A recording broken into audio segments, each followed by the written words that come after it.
অভিজ্ঞ মানুষ তার অভিজ্ঞতা থেকে কথাগুলো বর্ণনা করবে, সেই কথাগুলো আমাদের একেবারে মনের ভিতরে গিয়ে গেঁথে যায়।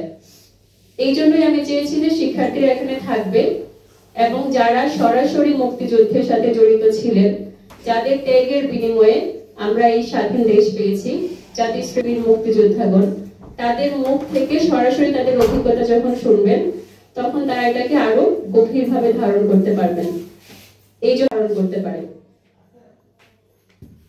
তারপর আসি আজকের এই দিনে 14 ডিসেম্বর শহীদ বুদ্ধিজীবী দিবস।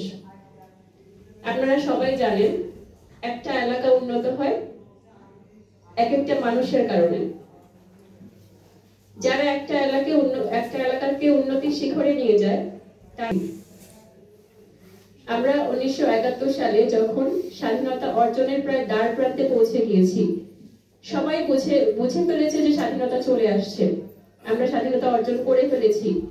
সেই মুহূর্তে এই জাতি যেন আর সামনে দাঁড়াতে না পারে, মাথা উঁচু করে দাঁড়াতে না পারে, সেই জন্য ষড়যন্ত্রকারীরা ইচ্ছে করে সেদিন 14 ডিসেম্বর বুদ্ধিজীবীদেরকে টার্গেট করে তাদেরকে ডেকে নিয়ে তাদের চোখে কাপড় বেঁধে পিছনে হাত বেঁধে নির্মমভাবে নৃশংসভাবে হত্যা করে। হয়েছিল 1971 সালের আজকের এই দিনে। আমাদের একজন আন্তর্জাতিক সাংবাদিকের প্রবন্ধ থেকে আমরা জানতে পারি, নিকোলাস টমালিন, তিনি বলেছেন 1070 জন বুদ্ধিজীবী শুধু নিহত হয়েছেন এই দিনে।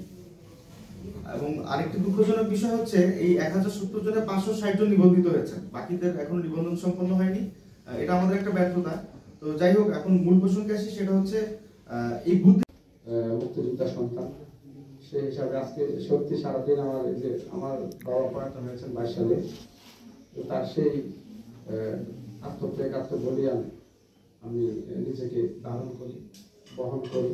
এবং যখনই মুক্তিযোদ্ধাদের সাথে কথা বলি, আমি আসলে বাবার প্রয়াত হওয়ার পর তাদের সাথে যখনই কথা বলি, আমি নিজেকে আমার যে অনেকটা কি নাম আপনার শিক্ষিকা অনেক সুন্দর করে এর তাৎপর্য অথবা এর শহীদ বুদ্ধিজীবী কারা তার বর্ণনা দিয়েছেন।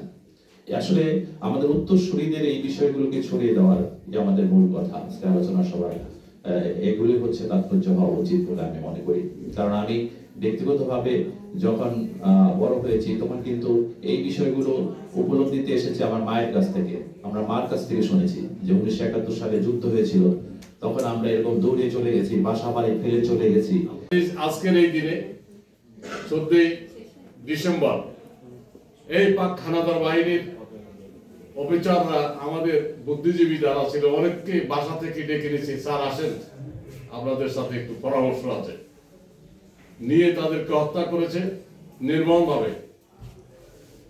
117-এর উপরে একদিনে যারা আমাদের দেশকে বুদ্ধি দিয়ে এগিয়ে নিত তাদের সবাইকে ধ্বংস করে দিয়েছে। তারা তাদের ঠিক করে তাদের এদেশের দোসরকে দিয়ে আমাদের দেশের বুদ্ধিজীবী ভাইদেরকে, বুদ্ধিজীবী মুরব্বীদেরকে বেছে বেছে নিয়ে হত্যা করে তারা গুম করেছিল, তারা রায়ের বাজার বৌদ্ধভূমিতে ফালিয়ে রেখেছিল। দেশ স্বাধীন করতে পারলাম না, দুঃখ। আমার স্বাধীনতা আমি এখন পর্যন্ত পাইলাম না, কারো স্বাধীনতা কেউ পায় না।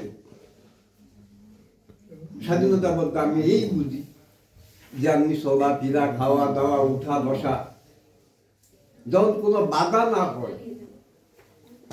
শুরু করে এই মুনাজাত পর্যন্ত যা টুটাফাটা ইবাদত খান করা হলো, আল্লাহ দেশে